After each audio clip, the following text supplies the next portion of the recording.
رب العزت په تمامو انسانانو باندې دا ډیر زیات مهربانه دی. که انسان هر څومره ګناه کوي لیکن بیا هم الله رب العزت د دا کس حفاظت کوي. تقی عثماني سے په اصلاحي خطبات کې لیکلي دي وایي مالک ابن دینار رحمه الله یوه ورځ د سمندر په غاړه باندې تشریف فرما و ناستو. وایي په دې کې ولیده چې یو لړم ډېر زیات تیز را روان دی د سمندر طرف ته. وایي کله چې دا لړم را ورسېده د سمندر غاړې ته نو دلته د شمشتۍ په انتظار باندې ناسته وه. وایي دا لړم د شمشتۍ مړه ته ور وښوده او شمشتۍ په دې سمندر کې تیز روانه شوه.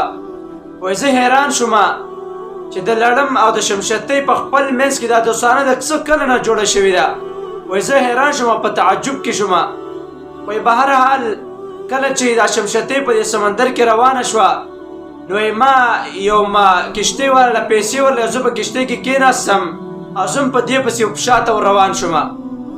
وایي کله چې دا شمشتۍ د سمندر هغه غاړې ته ورسېده نو وایي لړم ترې کوز شو. وایي زه هم د دې دا کشتۍ نه کوز شومه. وایي زه په دې لړم پسې په قلار باندې روان وم. وایي دا لړم روانو وایي یو کس و د هغه پروت و شراب یې څښلي و.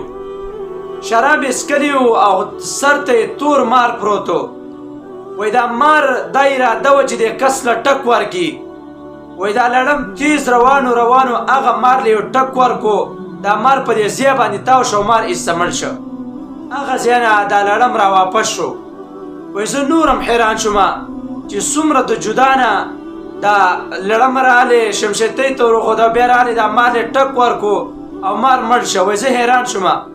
وایي ما دا کس را پاڅوو کوم کس چې شراب څښلي وایي ما دا را پاڅوو دا ټوله قصه مې ته ذکر له چې ګوره تا د الله رب العزت نافرماني کړې ده.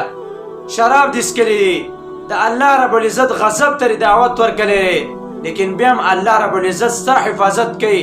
ته کوم ځای نه لړم راغلی او دلته مار له ټک ورکو مار یې ستا نه ختم که ستا حفاظت یې وکړو. دغه رنګې الله رب العزت د هر یو کس حفاظت کوي په عرش فرشتو په ذریعه باندې. دغه رنګې د عرش په ذریعه باندې الله رب العزت د خپل بنده حفاظت کوي. اگر چې بنده هر څنګه وي ما چې دا کس را پاڅو دا ټوله قصه مې ته ذکر کړله. وایي دا کس په ژړا باندې شو او وایي دومره وژړل چې په صدق سره د زړه نه توبه ویسته چې بیا به دې نه وروسته زه شراب نه څښم. الله رب العزت قرآن مجید کې فرمایي هو الذي يصلي عليكم وملائکته. الله رب العزت فرمایي الله رب العزت او د الله فرشتې په تاسو باندې رحمت رالیږي د دې لیخرجکم من الظلمات الى النور.